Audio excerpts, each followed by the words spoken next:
कई स्कूल ऐसे हैं जो आज भी जर्जर हालत में चल रहे हैं। ऐसी एक स्कूल है कांकेर जिले से 100 किलोमीटर दूर पर बसे पोटगांव पटेलपारा का। यहाँ पे प्राथमिक शाला भवन का निर्माण साल 2010 में करवाया गया था। हालात ये कि यहाँ पे भवन की छतों पर दरारें और फर्श पर पानी की सीलन है। स्कूल की छत को तिरपाल लगाकर ढक दिया गया है। कक्षा के भीतर से सरिया निकल आए हैं और जो लंबे समय से स्कूली बच्चों और टीचर्स और पालकों के लिए परेशानी का सबब बना हुआ है।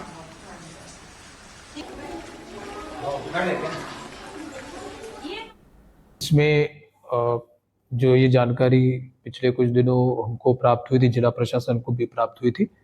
हमने लगातार ये स्थिति को देखते हुए हमने अर्जेंट उसका टेक्निकल सैंक्शंस के लिए करने को कहा है।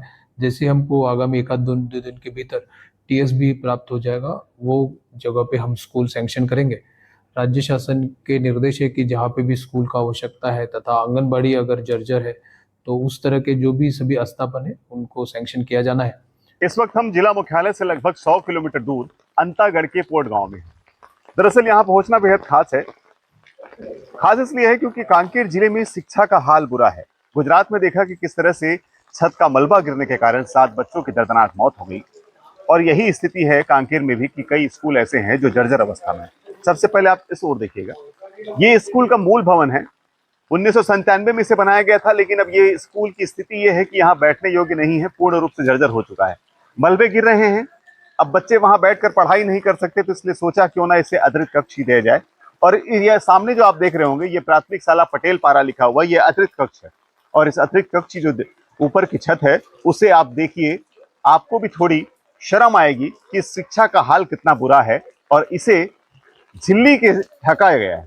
और अतिरिक्त कक्ष के भीतर जब आप घुसेंगे तो वो जो तस्वीर है वो आपको थोड़ी हैरान कर सकती है, हैरान करने वाली तस्वीर। और उसके नीचे बैठकर बच्चे पढ़ाई करने को मजबूर हैं।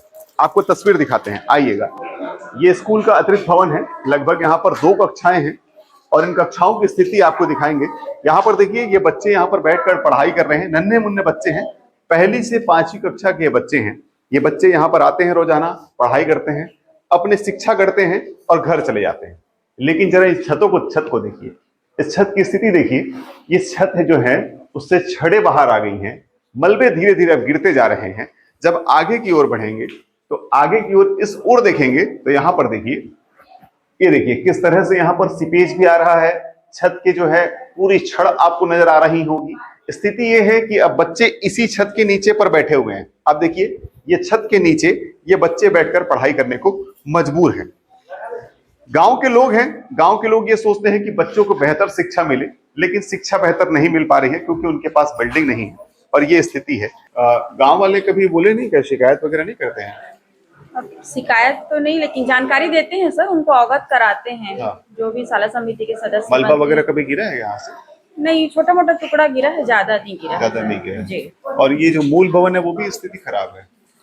जी हाँ, ये मूल भवन सर, मैं अभी 2022 में आई हूँ, तब से तो इसी भवन में चल रहे हैं। और मूल भवन में पहले मैडम 2006 से हैं। आप 2006 से हैं? जी सर, 2006 से हूँ मैं। मूल भवन की क्या स्थिति थी मैम? सर 2006 में जब मैं आई तो हम लोग वहाँ करीब 2010 तक वहाँ अध्यापन करवाए, तो उसमें ठीक था सर कंडीशन। लेकिन अभी उसका मलबा पूरा नीचे गिरने लगा है। अब तो बच्चे भी मध्याह्न भोजन वहीं कर रहे हैं? नहीं तो सर, हम वहाँ बिल्कुल भी बच्चे को घुसने नहीं देते हैं। हाँ, और यहाँ की भी स्थिति भी खराब है, सीपेज भी आ रहा है, प्लस आपका पूरा गिर रहा है। सीपेज आ रहा है सर, तो उसमें हम पंचायत को अवगत कराए, अपने शाला प्रबंधन समिति को अवगत कराए, तो उन्होंने पंचायत के पास जो प्रस्ताव रखा और उनके माध्यम से झिल्ली की व्यवस्था करवाई। पंचायत के झिल्ली की व्यवस्था। अब पानी वगैरह नहीं टपक रहा है? अब पानी तो नहीं टपक रहा है सर, लेकिन स्कूल चाहिए ना आपको? हाँ जी सर, चाहिए, क्योंकि बच्चे भी ज्यादा हैं, हमको दिक्कत होती है। लेकिन निश्चित तौर पर दिक्कत होती है। हालांकि अतिरिक्त भवन है, हम वो तस्वीर दिखाएंगे जहां ग्रामीणों ने सोचा क्यों ना उनके बच्चों को एक बेहतर शिक्षा मिले, और उन्होंने चंदा किया, उन्होंने पंचायत से बात किया, गांव में मीटिंग की, और गांव में मीटिंग कर उन्होंने स्कूल का स्ट्रक्चर खड़े किया। वो भी तस्वीर दिखाएं। जब देखा कि बच्चों के पास उनका भवन नहीं है और बैठने को व्यवस्था नहीं है और स्कूल की हालत जर्जर है, तो ग्रामीणों ने सोचा क्यों ना बच्चों की शिक्षा के लिए एक स्कूल तैयार किया जाए। और शासन प्रशासन ने जब नहीं सुनी तो ग्रामीणों की वो जो मुहिम थी वो रंग लाई। और आपको तस्वीर दिखाएंगे, ये आपको अतिरिक्त भवन आपने देखा होगा। अब आप जरा मेरे साथ आइए। यहाँ पर चूंकि थोड़ा पानी है, क्योंकि देखिए स्कूल की स्थिति ये है, बारिश का समय है और बारिश के समय में ही तकलीफें पता चलती है और थोड़े गड्ढे हैं। और इस तरह आप जब आएंगे तो ये आप स्ट्रक्चर देखिए, ये गांव वालों ने तैयार किया है, श्रमदान करके गांव वालों ने चंदा इकट्ठा किया है और चंदा इकट्ठा करके ये स्कूल बनाया है ताकि इनके बच्चे पढ़ सके। ये सभी गांव के लोग हैं, सुबह शाम इस स्कूल को बनाने के लिए यहां पर मजदूरी किया करते थे। उन्होंने अपने खर्चे जो होते थे उन खर्चों से कुछ पैसे निकालकर उन बच्चों के लिए स्कूल तैयार करने का सोचा और ये जो पूरा स्कूल है उसे बनाया है। अब जरा स्कूल के अंदर की तस्वीरें आपको दिखाते हैं। आप ये देखिएगा, ये ग्रामीणों ने खुद तैयार किया है।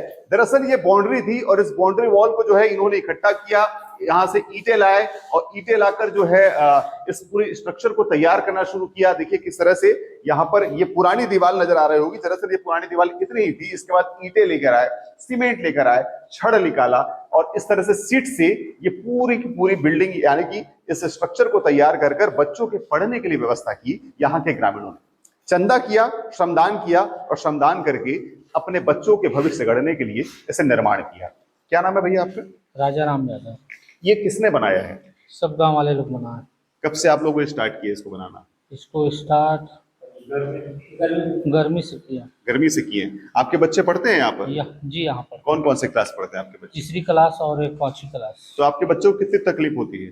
तकलीफ तो होती है सर, क्या करें, यहाँ स्कूल झराझर है तो इसको तैयार करें, इसीलिए सोचा क्या? जी इसीलिए। कैसे आखिर सोच आई और गांव में किस तरह की बैठकें हुई और गांव से क्या मदद मिली? किन किन लोगों ने पैसा दिया? श्रमदान आप लोगों ने किया है बता रहे हैं जी। गांव के सभी जन ने चंदा दिए हैं और गांव में ऐसे भवन नहीं है जो इतने बच्चे को एक साथ बिठा के पढ़ा सके। हाँ। इसलिए हमने गांव वाले सब मीटिंग रखे और मतलब मीटिंग में निर्णय लिए कि एक रूम बनाना है, बच्चे को बैठने की व्यवस्था होना चाहिए। क्योंकि सरकार तक तो कई बार ऐसे आवेदन दे चुके हैं, सांसद, विधायक, यहाँ अपना शिक्षा अधिकारी वहां पर भी दिए, लेकिन अभी तक कोई सुनवाई नहीं आई। इसलिए हमने सोचा कि क्यों ना एक हम गांव सहयोग से बनाएं। हम लोग सुबह 8 बजे से 10 बजे तक, मतलब 12 बजे तक करते थे, 10-12 बजे तक, फिर रेस्ट करके फिर 2-3 बजे से चालू करते थे, फिर शाम तक।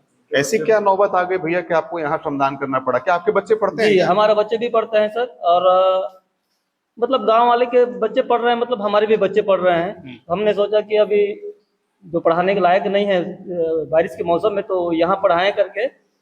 ये 1 साल पहले भवन जर्जर हुआ था और हमारे गोंडवाना भवन में लग रहा था, और अभी जब पिछला हमारा सामान्य सभा हुआ था जिला पंचायत कांकेर में, और अभी आगामी 30 तारीख को भी है, तो मैं मीडिया वाले को पूरे अंतागढ़ विकास खंड के 123 हमारे स्कूल जो जर्जर है, 7 भवन विहीन है और 105 हमारे पास में आंगनबाड़ी है।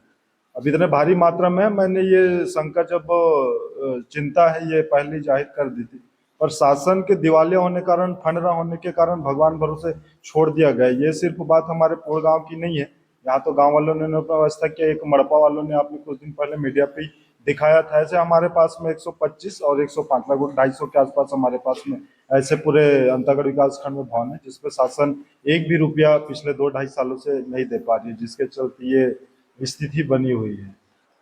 गांव वालों ने चंदा किया, सोचा, श्रमदान किया अपने बच्चों को पढ़ाने के लिए और स्ट्रक्चर तैयार किया। अब जरा सोचिए कि शिक्षा की स्थिति छत्तीसगढ़ के कांकेर जिले में क्या है कि बच्चों के पास सही भवन नहीं है। गांव वालों को अपने बच्चों को पढ़ाने के लिए श्रमदान करना पड़ रहा है, चंदा इकट्ठा करना पड़ रहा है और स्ट्रक्चर तैयार करने पड़े। सोचने वाली बात है, शासन प्रशासन को सोचना चाहिए कि इन बच्चों की शिक्षा पर आखिर किस तरह से तैयारियां सरकार कर रही है और धरातल पर क्या स्थिति है। नीरज तिवारी, एनडीटीवी, कांकेर।